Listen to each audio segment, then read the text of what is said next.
anybody hurt. Hello? Oh! You guys have sent me a scary video called simply 5 disturbing recordings left by Mexican people. Missing person people. Mother of two named Susan Powell recorded a video where she documented the assets in her home in Utah, just in case, in her own words, something happened to her. This is me. July 29th, 2008. It is 12:33 Mountain Time. Covering all my bases, making sure that if something happens to me or my family or all of us, that our assets are documented. So you're not going to pull out your breast? Hope everything works out and we're all happy and live happily ever after as much as that's possible.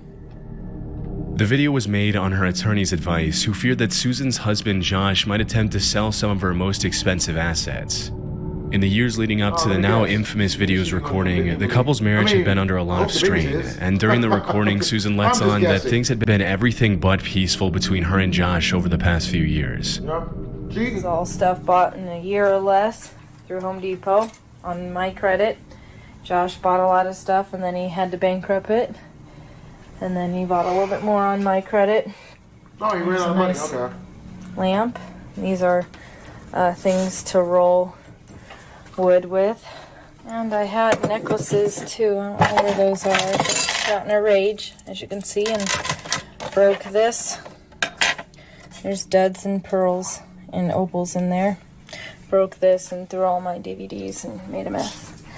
Because he was angry at me about a year or two back. Why was he mad at you? Although Susan had been seeing a divorce attorney to look into the possibility of leaving her husband, they were still living together in 2009, almost a year and a half after the video was recorded.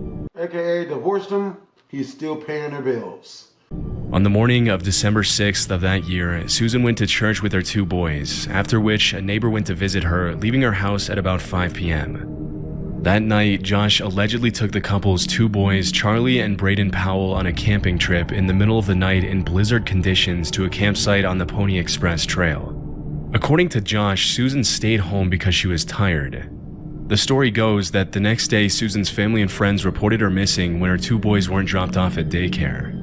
When Josh came back from the supposed camping trip with his sons, he said that when he had left the previous evening, his wife had been sleeping peacefully at home and that he had no idea what could have happened to her. After searching the couple's house in Utah, police found no signs of foul play, but things continued to get stranger as the investigation continued. Inside Susan's safe deposit box at the bank where she worked, the cops found a handwritten will and testament in which Susan alleged that Josh had taken out a $1 million life insurance policy on her a few weeks prior. Disturbingly, she also wrote, "If I die, it may not be an accident." About 10 days after she mysteriously disappeared, the authorities also found that Josh had filed paperwork to withdraw money from a retirement account, and he was officially declared a person of interest in the case. Suspiciously, Susan's family and friends reported that during the search efforts, Josh never seemed to show a genuine interest in finding his wife. But despite the mountain of evidence stacked against him, Josh Powell was never formally charged in his wife's disappearance. During the investigation, the cops questioned the couple's 2 sons, but it was hard to get any solid information out of them on account of their age. Even though they mentioned that Josh had taken Susan with them on their camping trip on the night of the disappearance, they also made outlandish claims, including allegations that they had arrived at the campsite by airplane. This made it impossible to use their statements as evidence that Josh was responsible for his wife's disappearance. Shortly after, Josh and his 2 sons moved back to their home state of Washington, but the authorities soon determined it wasn't safe for Braden and Charlie to be living with their father in the middle of the investigation, and Josh lost custody of the boys. This is where things get extremely disturbing. On February 5th, 2012, more than 2 years after Susan's disappearance, a state caseworker brought the 2 boys to Josh's house for what was supposed to be a supervised visit. Immediately upon their arrival, Josh locked the social worker out of the house and took the lives of both his children and himself by setting the house on fire with gasoline. If his behavior during the initial phases of the investigation was suspicious, the unspeakable crimes Josh committed on that day in 2012 were about as clear of an admission of guilt as you can get in a case like this. In the aftermath of the tragic incident, the cops started looking into Josh's brother and father, who they suspected knew more about the case than they were letting on. Even though they had solid evidence to suggest Michael, Josh's brother, had helped him conceal Susan's body, the case reached a dead end when Michael also took his own life in 2013. More than a decade later, Susan's dad won a lawsuit against Washington State for nearly $100 million on grounds of negligence and failure to protect the 2 children who were supposed to be in the state's custody, a big chunk of which he gave to a charity to support domestic violence survivors. Almost 15 years after her disappearance and murder of her 2 children, people still gather in Susan's hometown of Puyallup, Washington every year to pay their respects and honor her memory. The last video Susan made documenting her assets received a lot more attention after everything had happened. With hindsight, the video is portrayed in a much more disturbing light. Susan saying things like, "I'm recording this just in case anything happens," makes you wonder if she knew her husband could do something this horrible as she was filming. Over the years, Susan's father has been alerted of possible locations where his daughter's remains might be buried, including abandoned mines in Utah and other isolated locations. Sadly, every lead has turned out to be a false alarm, and it's very unlikely that Susan's remains will ever be found. Amber Tuccaro was a 20-year-old Canadian First Nations woman from Fort McMurray, Alberta. In August of 2012, she flew from Alberta to Edmonton International Airport and booked a hotel room with her 1-year-old son and a female friend for a short vacation. That night, she got excited about the trip and decided to hitchhike into the city by herself, after which she was never seen again.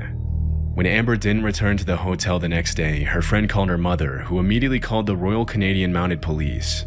Soon after, Amber was declared a missing person. The authorities dug into her phone records and found that she had received a phone call while she was in the company of an unidentified man. The recording is pretty unsettling, especially since it marked the last time she was ever heard alive. Where are we by? We're just heading south of Beaumont, or north of Beaumont. We're heading north of Beaumont. Yo, where are we going? Just No, this is a... Are you kidding me? You better not be taking me anywhere I don't want to go. I want to go into the city. Jeez. Yo, we're not going into the city, are we? We're going. No, we're not. Yes. Then where are these roads going to? 50th Street. 50th Street. Are you sure? Absolutely. Yo, where are we going? 50th Street. 50th Street. 50th Street. East, right? East. Over town. Travel. South.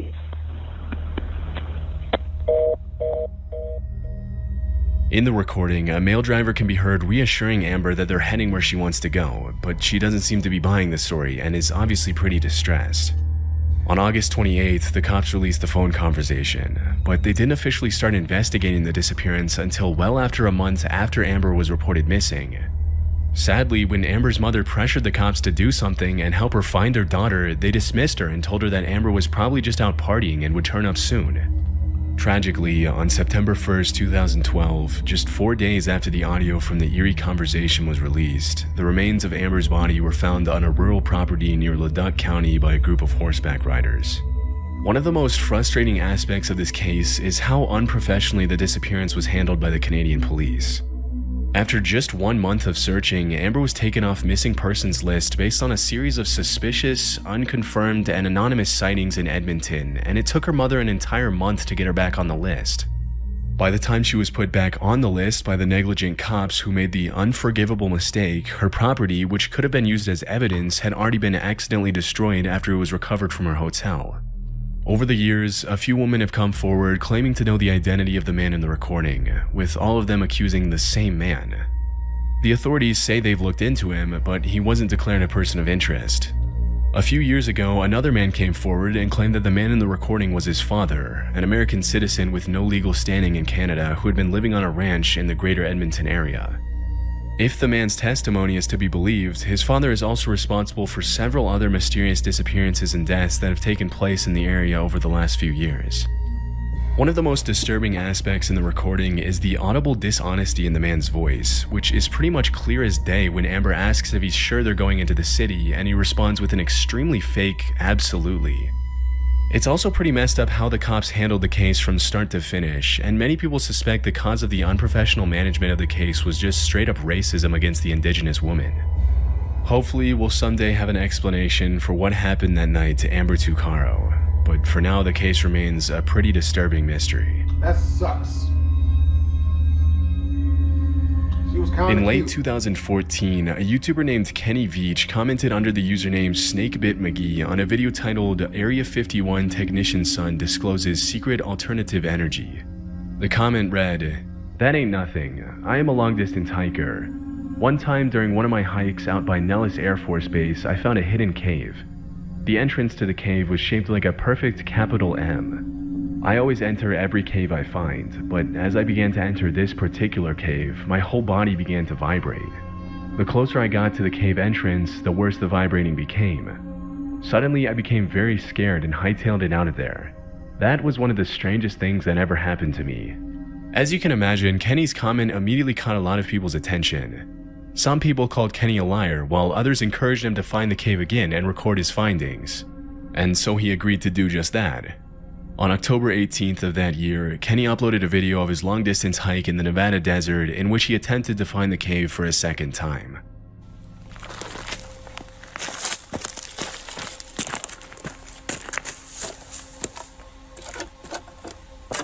Well, here I am on my hike up here in the mountains north of Las Vegas. This is a canyon I just walked up in. Now you can't tell, but my truck is way out there by the mountains at the very end of this valley. At the beginning of the video, Kenny stands at the top of an abandoned mine shaft and gives his viewers an introduction into the monstrous hike that lies ahead of him that day. As the day goes on, he continues to record what he sees as he travels through the Mojave Desert trying to locate the cave again. There's some interesting stuff coming up here. Look, see those? Look at that. Kind of right there. That's kind of cool. All right, I'm going to turn it off and then I'll turn it back on here. Look at that. That's pretty cool right there. Huh. All right, off with the camera. That was the end of the video Kenny posted. Because he failed to find the cave the second time through, a lot of his viewers criticized him pretty brutally, calling him a fraud and pressuring him into trying to find the cave for a third time. In a sea of comments provoking Kenny, a user named Lemmy Killmister made a particularly disturbing and ominous comment that read, "No, do not go back there. If you find that cave entrance, don't go in. You won't get out." Still, on November 10th of that year, Kenny told his family he was going on an overnight hiking trip and he set off by himself for the third time to find the mysterious M Cave in the Mojave Desert, one of the hottest and driest regions in the world. That was the last time he was ever seen. On November 22nd, 2014, 12 days after he set off on his search for the M Cave, a group of search and rescue volunteers found Kenny's phone lying at the top of the same mine shaft he had pointed out in his M Cave video. Unfortunately, after his phone was located, the case went cold, and Kenny's body was never found. After the mysterious disappearance, people started coming up with all sorts of theories to explain what could have happened to Kenny, with most people claiming that he had either fallen down the abandoned mine shaft or died of overexposure. Some of the more outlandish theories reported that Kenny could have witnessed a crime out in the middle of the desert and had to be silenced, or that he found a secret military base and was eliminated by the government. However, a few months after his disappearance, a comment on the original video made by a woman named Sharon Pilgrim shed light on an entirely new possibility, that Kenny had taken his own life. The comment read, "I am the girlfriend that Kenny spoke of in the video. Kenny has not been found, and I feel that he probably will not be found for many, many months, if ever. I want you to know that I do not think Kenny had an accident. I believe he took his life. He battled with depression for many years and would not take medication or see a doctor. He quit his job a little more than a year before he disappeared." In response to his phone being found at the mine shaft, Sharon then added, "The mine shaft was about a 4-hour hike from his car. It is my feeling that he left it behind so that he could not be tracked from the GPS in it. He also did not take his video camera with him on this solo hike. It was left in his home, so he had no intention of filming anything. I am healing from my loss and look forward to new experiences with desert hiking, camping, and taking beautiful pictures of our desert. Enjoy your adventures of life, and thank you for the kind, loving comments sent my way. Even though the woman's comment seems pretty genuine and brings light to the very real possibility that Kenny took his own life, the case still doesn't have a solid conclusion. Over the years, several other YouTubers have found caves in the same area Kenny was hiking in that almost perfectly resembled the letter M, and recently one of them even had a danger restricted area sign put up next to his entrance. So, even though it's possible that Kenny took his own life in the desert, his disappearance has still left more questions than answers. Comment section got it. Damn. On September 8, 2015, a man named Tim from Mounds View, Minnesota contacted the police and told them his friend, 32-year-old Henry McCabe, a Liberian immigrant and auditor for the Department of Revenue, had gone missing. As per Tim's testimony, Henry had been at a barbecue hosted by a friend named Emmanuel earlier that day and had left to go to a nightclub at around 11 p.m. After following up with the two acquaintances who had been with Henry at the club on the night of the disappearance, the cops realized they had a pretty complicated case on their hands. According to the two friends who had been with Henry at the C'est La Vie nightclub in Spring Lake that night, Henry had been drinking pretty heavily, and upon leaving the club at around 2 a.m., he allegedly asked William, one of the acquaintances he was with, to drop him off at a gas station nearby. After getting dropped off by William, who thought it was strange that Henry rejected his offer to drop him off at his house instead of a random gas station, Henry called his wife a little after 2:20 a.m. According to his wife, Henry sounded pretty delirious on the call, and near the end of the conversation, she called one of Henry's friends to ask him to go get her husband. Even though the friend didn't answer the call, the last 2 minutes of the conversation between Henry and his wife were recorded by the friend's voicemail, and the content of the conversation is pretty disturbing.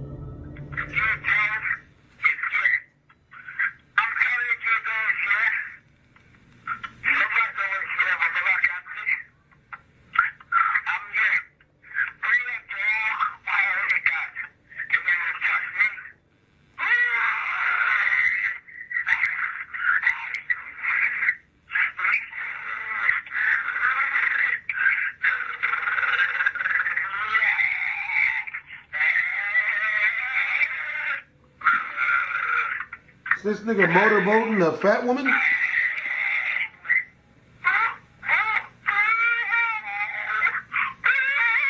He's blowing into some female's anus.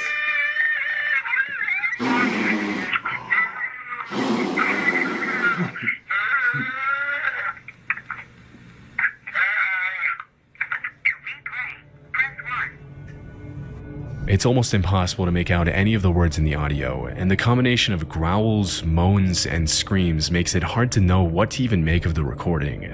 But needless to say, the voicemail is pretty unsettling. It almost sounds like the screams are coming from someone who's being attacked, but we obviously can't know for sure. That same evening, another acquaintance called Henry and That nigga sounded like he popped a molly and was sweating. Hella hard. later told police that it sounded as though Henry had gotten into an altercation with someone in the middle of the call. Strangely, even though Corrine McCabe, Henry's wife, mentioned that the sounds her husband was making during the call were extremely out of character for him, who was usually perfectly articulate, she only made a single call to one of Henry's friends to try and get him to pick up her husband, and when she didn't get a response, she went right back to bed. Even more strangely, during our questioning, Corrine repeatedly told the cops that she knew Henry was alive, even though she didn't have the evidence to prove it directly. After this extremely disturbing voicemail was recorded, Henry's phone records show that he called a Texas number that he had called over 20 times that day, but when the cops tried to trace the number, it came up as no longer in service. It's impossible to know if the calls themselves were made by Henry or someone else, but after the unsettling conversation with his wife, phone records show that several calls were made from Henry's phone to that same now disconnected number in the days following his disappearance. As the investigation went on, things continued to get stranger. Suspiciously, the cops never found footage of William's red car pulling up to the gas station where he had supposedly dropped Henry off, even though they checked the entire night's footage from all angles. William later ended up changing his story and alleged that as soon as he dropped Henry off, I'm gonna go ahead and guess. This dude was boning his wife, so he murdered his friend. I'm just guessing. he immediately got back in the car and William dropped him off at another gas station a couple of miles away. It was later revealed by a confidential FBI informant that during the searches that took place after the disappearance, Emmanuel, the host of the barbecue, and a group of 3 other men would often stand a few feet away from the rest of the search party and talk suspiciously among themselves. Still, it was never determined if they had anything to do with the disappearance. On October 2nd, almost a month after Henry went missing, a strange anonymous letter was sent to the New Brighton Police Department a few miles from where Henry went missing. The letter read, "Henry McCabe, his body next to water, partially buried. Needs search dog to find. Witness who saw burial scared, female young, asked to come forward. Can remain anonymous and will protect." On November 2nd, the cops found Henry's body in Rush Lake, a few miles from where Henry had supposedly been dropped off on the night of his disappearance. Mysteriously, they didn't find any signs of foul play on his body, even though the anonymous letter suggests he was buried by someone else. Despite the lack of evidence on his body, it's possible that he was either forcibly drowned by a group of assailants, that he took his own life, or that something entirely different took place that night. The only thing we know for sure is that this is an extremely strange case that we'll probably never get a conclusive explanation for. In the summer of 2013, a 26-year-old oil worker from Texas named Brandon Lawson arrived home from work and immediately got into an argument with his long-term girlfriend. Things had been pretty tense between the couple in the days leading up to that evening, as Brandon had frequently been working Monday through Sunday, and the youngest of the couple's 2 children was only a few months old. Also, Brandon had recently relapsed into addiction, which further strained their relationship.